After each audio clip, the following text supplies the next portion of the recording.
if I put this on, to see the humor in life's absurdity, to live each day amazed and amused. This is to achieve true success.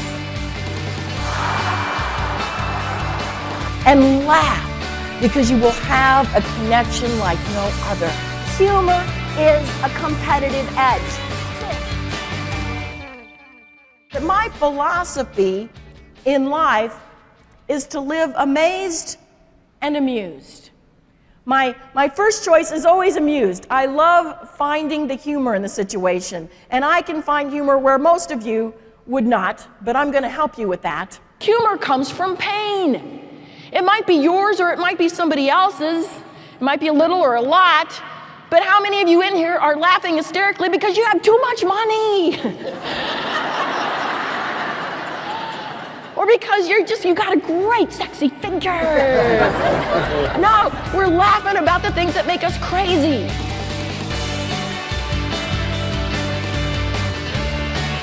And this nurse was just starting her job. As she was heading toward the door, one of the residents in a wheelchair, an elderly woman, said, "Honey, could you come here for a minute?"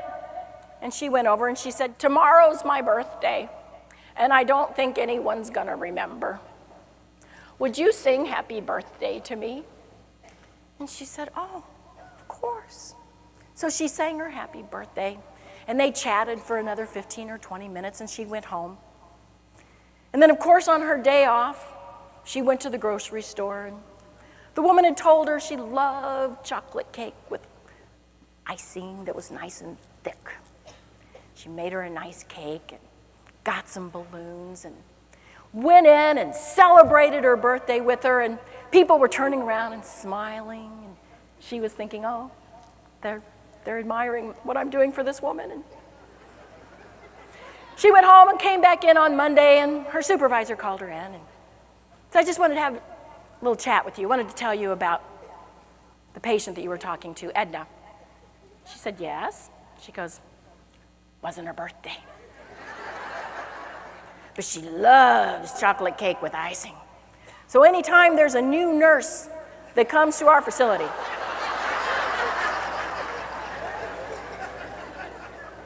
she tells them this story. And the nurse hits herself on her forehead going, oh man, how many of them fall for it? And her supervisor said, all the good ones.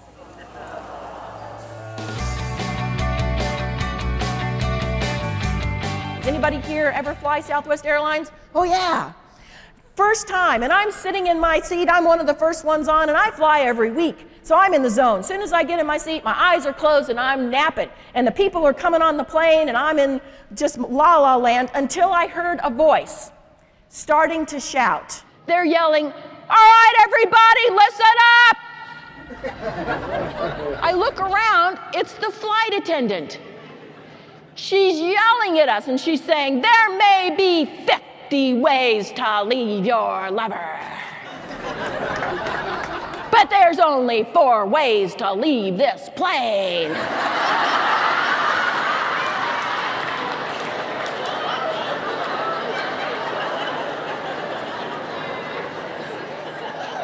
And she gets it. She gets the connection. She just keeps going. This is a non-smoking flight, but if you just have to have a cigarette, you can go out to the wing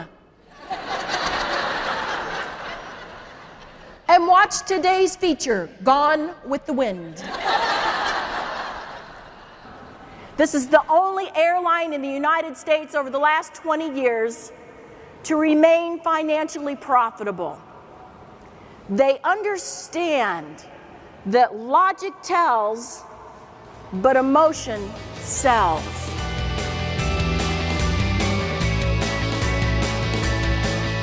Humor's not the be-all, end-all, but it is the competitive edge.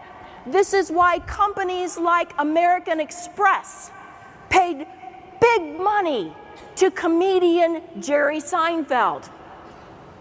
It's why companies like Capital One paid lots of money to David Spade and Alec Baldwin.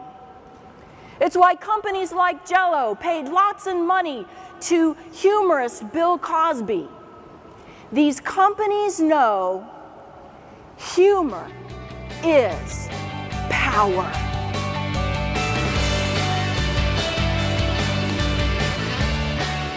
Now, how many of you think you're funny? I see some hands raised. The person behind you is going, no. And being funny is a great gift. It's a great gift to have, but it's more important to see funny than be funny. And those of you in leadership, you want to be perceived as having a sense of humor because this is seen as a desirable trait. And the good news is you don't have to be funny. You can be a humor appreciator. You don't have to be a humor initiator. One of the first things that you can do to improve your ability to see funny is to assume that something funny is going on.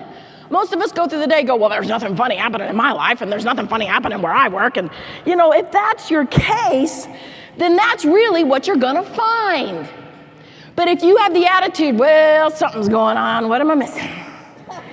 You're going to start hearing things. You're going to start seeing things that everybody else is missing.